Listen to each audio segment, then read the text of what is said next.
कहानी का शीर्षक पिता। बाबू भोपाल सिंह ड्यूटी जाने के लिए जैसे ही घर से बाहर निकले, आंगन में उनके बूढ़े पिता बैठे थे। बोले, अरे बेटा सुनो, वापस लौटते समय मेरी आँखों की दवा ले आना। 3-4 दिन हो गए, वो ड्रॉप्स ख़त्म हो गया है।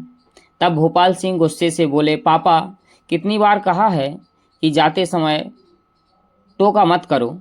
एक तो काम धंधा कुछ करते नहीं और फालतू की फरमाइशें करते रहते हो। आज के बाद अगर पीछे से टोका टाकी मत करना। पीछे खड़ी भोपाल सिंह की पत्नी बोली, रोज ऐसी ही फरमाइशें करोगे तो वृद्धाश्रम छोड़ आएंगे। भोपाल सिंह ने भी यह सुन लिया, लेकिन तेजी से स्कूटर उठाया और चल दिए। अकाउंटेंट होने के कारण भोपाल सिंह अपने ऑफिस के अन्य कर्मचारियों को वेतन बांट रहे थे।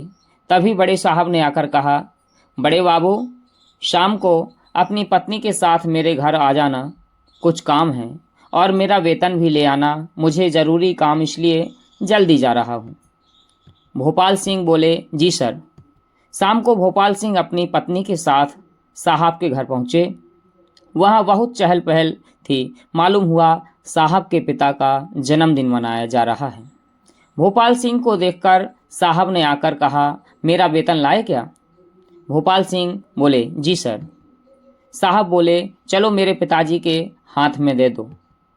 भोपाल सिंह और उनकी पत्नी चकित हो गए।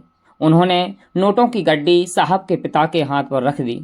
वह बोले, बेटा मुझे पैसों की ज़रूरत नहीं होती, उसके बाद भी मुझे हर महीने वेतन दे देते हो, फिर बच्चों के समान महीनों भर मांगते हो। साहब बोले, पापा मैं आपका बच्चा ही बना रहना चाहता हूँ। भले ही आज बहुत बड़ा साहब बन गया हूँ, लेकिन आपका तो वही मासूम बच्चा हूँ जिसे कभी आप अपनी पीठ पर बैठाकर घुमाया करते थे। अगर आप मुझे पढ़ा लिखा कर योग्य नहीं बनाते तो पता नहीं कहाँ मजदूरी कर रहा होता। भोपाल सिंह और उनकी पत्नी यह सुनकर सोच में पड़ गए। कुछ देर के बाद साहब अपने मेहमानों की भीड़ में से अपने पिता को लेकर आए। सभी को केक काटने का इंतजार था। तभी साहब की पत्नी एक लोटे में पानी और थाली लेकर आई। दोनों पति पत्नी ने अपने पिता के चरण धोए, साफ किए, उनका आशीर्वाद लिया।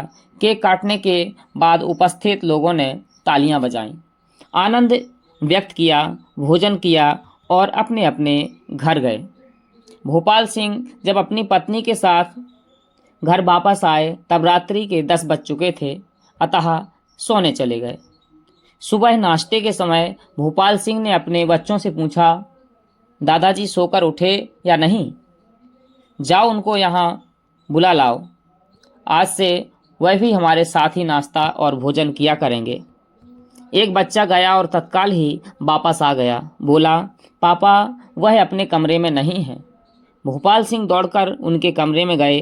फिर कामवाली बाई से पूछा तो वह बोली, साहब जी कल आप लोगों ने उन्हें वृद्धाश्रम छोड़ने की बात कही थी, तब वह दिन भर रोते रहे, शाम को भोजन भी नहीं किया और अभी कुछ देर पहले ही मुझसे बोल कर गए हैं कि बाई अब कभी नहीं आऊँगा, वृद्धाश्रम जा रहा हूँ। यह सुनते ही भोपाल सिंह की आंखों में आंसू आ गए। उनकी पत्नी बोली, चलो अच्छा हुआ पीछा छूट गया। यह सुनते ही भोपाल सिंह चिल्लाते हुए बोले, खामोश, तेरे कारण ही आज मेरा मुंह काला हो गया। फिर सर झुकाकर रोते हुए बोले, मैंने अपने बाप के सारे एहसान भुला दिए। तभी उनके सर पर किसी ने हाथ रखा तो देखा उनके पिता थे। वह बोले, बेटे वृद्धाश्रम वालों ने एक फॉर्म दिया है, उस पर हस्ताक्षर कर दो, तब वह मुझे रख लेंगे। तब कामवाली जोर से बोली, दस्तखत मत करना साहब, यह तुम्हारे ही नहीं मेरे भी बाप हैं, इनको मैं अपने पास रखूंगी, इनके मेरे ऊपर बहुत से एहसान हैं।